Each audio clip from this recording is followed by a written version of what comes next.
Is it me, or does Twickenham Rugby Stadium have the feeling of the car park of being a construction site?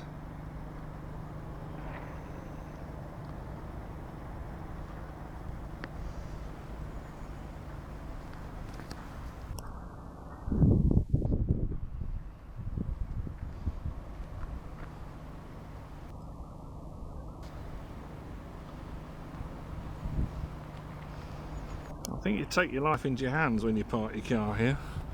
It could in fact disappear completely underwater.